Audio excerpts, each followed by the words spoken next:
아버지께서 숨을 안 쉬세요. 이런 전화를 받은 적이 있으신가요? 아니면 여러분이 직접 이런 전화를 걸어본 적은 있으신가요? 그 순간 세상이 멈춘 듯한 느낌을 받으셨을 겁니다. 하지만 더 큰 문제는 그 다음에 기다리고 있습니다. 많은 분들이 그 순간 가장 먼저 저지르는 실수가 있습니다. 그리고 그 실수는 돌이킬 수 없는 후회와 혼란을 남깁니다. 그날 저는 깨달았습니다. 죽음보다 더 어려운 것은 죽음 이후에 무엇을 해야 하는지 모르는 것이라는 사실을요. 오늘 이 글을 통해 여러분께는 저와 같은 당황과 혼란을 겪지 않으시기를 바라며 마지막 순간을 존엄하게 준비하는 방법을 차근차근 알려드리겠습니다. 제 장인어른은 87세셨습니다. 몸이 불편하셨지만 며칠 전까지만 해도 신문을 읽으시고 손자들과 바둑을 두시던 분이었습니다. 그날 오후 평소처럼 마루에서 낮잠을 주무시는 줄 알았습니다. 하지만 저녁 식사 시간이 되어도 일어나지 않으셨습니다. 아버님, 저녁 드세요. 대답이 없었습니다. 가까이 다가가 보니 이미 차가워져 계셨습니다. 그 순간부터 저희 가족의 시간은 완전히 멈춰버렸습니다. 떨리는 손으로 119에 전화를 걸었습니다. 저희 아버님이 숨을 쉬지 않으십니다. 구급대원들이 도착했을 때 저는 이미 돌아가셨다는 것을 알 수 있었습니다. 하지만 여기서부터 예상치 못한 일들이 연속으로 벌어졌습니다. 저희는 사망 추정만 가능합니다. 정식 사망 진단서는 병원에서 발급받으셔야 합니다. 구급대원의 말에 저는 당황할 수밖에 없었습니다. 집에서 돌아가신 분의 경우 그 어떤 절차도 의사의 사망진단서 없이는 시작할 수 없습니다. 장인어른은 최근 몇 년간 정기적으로 진료받으신 주치의가 없었습니다. 건강검진도 2년 전이 마지막이었습니다. 이는 곧 응급실로 모셔야 한다는 뜻이었습니다. 차가워진 장인어른을 다시 구급차에 모시는 그 순간 가슴이 무너져 내렸습니다. 슬픔보다 앞서야 하는 절차라니 이것이 과연 맞는 일인가 싶었습니다. 더욱 당황스러웠던 것은 가족이 지켜보지 않은 상황에서의 사망은 경찰 조사가 필요할 수도 있다는 말이었습니다. 다행히 장인어른께서는 평소 앓고 계시던 지병이 있어서 큰 문제는 없었지만 그 과정에서 느낀 불안감은 이루 말할 수 없었습니다. 응급실에 도착해서야 비로소 담당 의사가 간단한 문진과 진찰을 거쳐 사망진단서를 발급해 주었습니다. 그 한 장의 서류를 받기까지 무려 4시간이 걸렸습니다. 그동안 저희 가족은 슬퍼할 시간도 없이 서류와 절차에 매달려야 했습니다. 사망진단서를 받고 나서야 장례식장을 알아볼 수 있었습니다. 하지만 여기서 또 다른 문제가 기다리고 있었습니다. 첫 번째로 전화한 장례식장 빈소가 모두 차서 내일 저녁에나 가능합니다. 두 번째 장례식장 빈소는 있는데 화장장 예약이 일주일 후에나 가능합니다. 세 번째 장례식장에서야 겨우 당일 입관이 가능하다는 답을 들을 수 있었습니다. 그제야 알게 되었습니다. 서울 수도권의 장례식장과 화장장은 미리 예약하지 않으면 며칠씩 기다려야 하는 경우가 허다하다는 것을요. 장례식장 직원이 해준 말이 아직도 귀에 맴돕니다. 가장 많이 힘들어하시는 게 화장이 밀려서 3일장이 5일장이 되는 경우입니다. 그만큼 비용도 늘어나고 가족들도 지치시죠. 비슷한 시기에 비슷한 상황을 맞이했지만 그 대응 방식은 완전히 달랐던 두 가족이 있습니다. 첫 번째 가족은 놀라울 정도로 차분했습니다. 아버지가 돌아가신 후 큰아들이 차근차근 설명했습니다. 주치의는 박내과연 박민수 원장님이고 이미 연락드렸습니다. 장례식장도 미리 정해둔 곳이 있고 화장장 예약도 되어 있습니다. 가족 중 누구도 우왕좌왕하지 않았습니다. 모든 연락처와 필요한 서류 위치가 적힌 종이 한 장이 있었기 때문입니다. 아버지께서 건강하실 때 직접 정리해 두신 거예요. 아들이 저에게 그렇게 말하며 담담하게 웃었습니다. 그 웃음 속에는 슬픔도 있었지만 동시에 할아버지에 대한 고마움과 존경이 담겨 있었습니다. 반면 두 번째 가족은 완전히 다른 모습이었습니다. 어머니가 돌아가신 후 자녀들은 서로 다른 장례식장에 전화를 걸며 혼란에 빠져 있었습니다. 주치의가 누구셨지? 보험은 어느 회사였지? 화장을 원하셨나? 매장을 원하셨나? 아무도 정확한 답을 할 수 없었습니다. 결국 사망진단서 발급이 늦어지고 장례식장 예약도 일주일 후로 밀렸습니다. 그 과정에서 가족들은 서로를 탓하며 상처를 주고받았습니다.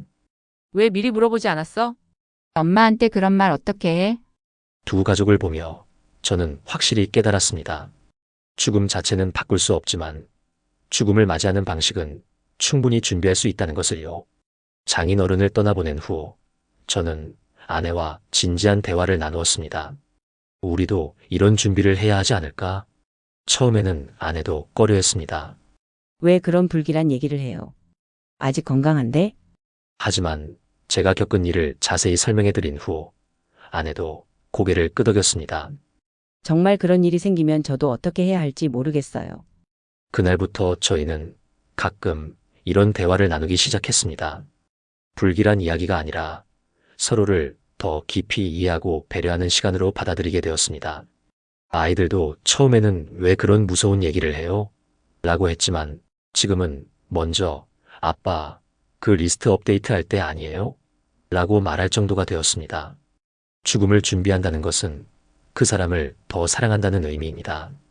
그 순간을 함께 준비해 나가는 용기, 그것이야말로 우리가 할 수 있는 가장 따뜻한 배려가 아닐까요?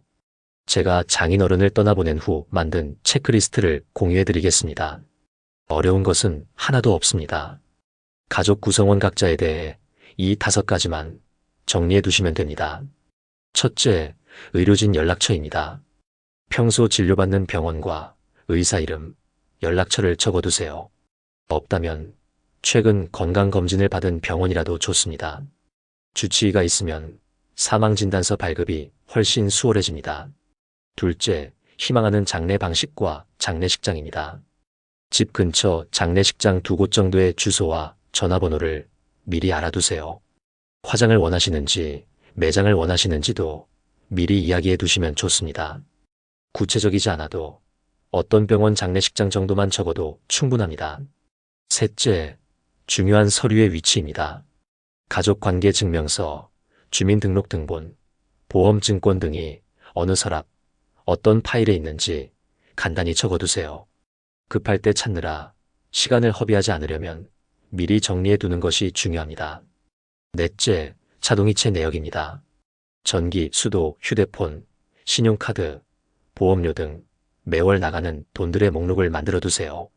이것들을 정리하지 않으면 나중에 큰 문제가 될 수 있습니다. 다섯째, 비상연락망입니다. 가족 외에 알려야 할 지인들, 종교단체, 이웃 등의 연락처를 정리해 두세요. 이 5가지를 용지 한 장에 정리해서 작은 서류함에 넣어두시면 됩니다. 정말 간단하지만 막상 그 순간이 오면 이보다 소중한 것은 없습니다. 많은 분들이 사망 후 무엇을 해야 할지 몰라서 무작정 이곳저곳에 전화부터 돌리곤 합니다. 하지만 죽음 직후 가장 먼저 해야 할 일은 그런 것이 아닙니다. 떠나시는 분 앞에서 그분의 존엄을 지켜드리는 것이 먼저입니다. 저는 장인어른이 돌아가신 후 한참 동안 그저 곁에 앉아 있었습니다. 손을 잡아드리고 이름을 불러드리고 고생 많이 하셨습니다라고 말씀드렸습니다. 그 시간만큼은 누구에게도 연락하지 않았습니다. 장인어른의 인생에서 마지막으로 가족과 함께하는 시간이었으니까요. 우리는 흔히 죽음을 급히 처리해야 할 행정 업무처럼 생각하곤 합니다. 그러다 보니 부모님의 얼굴을 마지막으로 보는 순간조차 휴대폰을 들고 보험회사에 전화하는 분들을 봅니다. 하지만 떠나시는 분에게 진정 필요한 것은 조용한 작별입니다. 마지막까지 이름을 불러드리는 사람, 사랑했습니다라는 말 한마디입니다. 병원에서 만나는 많은 가족분들이 후회하는 것도 바로 이런 부분입니다. 왜 손 한 번 더 잡아드리지 못했을까? 왜 그렇게 급하게 움직였을까? 죽음을 준비하는 사람에게 가장 중요한 것은 천천히, 존엄하게 작별하는 것입니다. 준비된 죽음이 남겨진 사람들에게 주는 선물. 제가 겪은 경험을 통해 하나 더 깨달은 것이 있습니다. 죽음을 어떻게 준비하느냐가 남겨진 사람들의 삶에도 큰 영향을 미친다는 것입니다. 준비된 죽음을 맞이한 가족들은 슬픔 속에서도 고인에 대한 고마움을 느낍니다. 아버지가 이렇게까지 준비해 주셨구나. 우리를 위해 마지막까지 배려해 주셨구나. 반면 준비되지 않은 죽음은 남겨진 가족들에게 혼란과 갈등을 안겨줍니다. 서로를 탓하고 후회하며 상처를 주고받게 됩니다. 같은 죽음이라도 어떻게 준비하느냐에 따라 완전히 다른 의미가 되는 것입니다. 혹시 여러분은 지금 준비되어 있으신가요? 배우자의 주치의 연락처를 알고 계신가요? 부모님의 보험 서류가 어디에 있는지 아시나요? 우리 가족이 선호하는 장례 방식이 무엇인지 이야기해 본 적이 있으신가요? 만약 이런 질문들에 선뜻 대답할 수 없다면 지금이 바로 준비를 시작할 때입니다. 사람이 세상을 떠나도 사망신고가 접수되기 전까지 국가는 여전히 살아있는 사람으로 간주합니다. 장례만 치렀다고 끝이 아닙니다. 사망신고를 시작으로 연금, 건강보험, 금융계좌, 보험, 상속까지 법적으로 고인의 삶을 정리하는 절차가 이어집니다. 사망신고가 늦어지면 고인의 명의로 연금이 계속 입금되거나 휴대폰 요금 보험료 등이 자동이체로 빠져나갑니다. 이런 경우 유족이 부정수급이나 연체 책임을 질 수 있어 큰 문제가 됩니다. 사망 후에는 곧바로 연금, 건강보험, 금융기관 자동이체 내역을 확인하고 정리해야 합니다.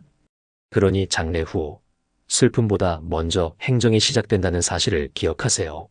오늘 이 영상을 보고 계신 모든 분들께 한 가지 부탁을 드리고 싶습니다. 오늘 저녁 가족과 함께 저녁 식사를 하시면서 이런 이야기를 꺼내보세요. 우리도 이런 준비를 좀 해볼까? 처음에는 모두 어색해할 것입니다.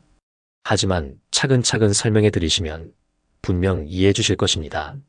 그리고 그 대화가 여러분 가족에게는 가장 소중한 선물이 될 것입니다. 준비된 죽음은 떠나는 사람에게는 존엄을, 남겨진 사람에게는 평안을 선사합니다. 오늘부터 시작하세요. 단 5분이면 충분합니다. 사랑하는 사람의 이름을 하나씩 떠올리며 그분들을 위한 체크리스트를 만들어 보세요. 죽음은 갑자기 찾아오지만 그 죽음을 맞이하는 준비는 미리 할 수 있다는 것입니다. 그리고 그 준비가 죽음이라는 슬픔을 조금이나마 덜어주고 사랑하는 사람을 더욱 존엄하게 떠나보낼 수 있게 해준다는 것입니다. 오늘부터 여러분도 시작해보세요. 사랑하는 사람들과 이런 이야기를 나누는 것을, 준비하는 것을 두려워하지 마세요.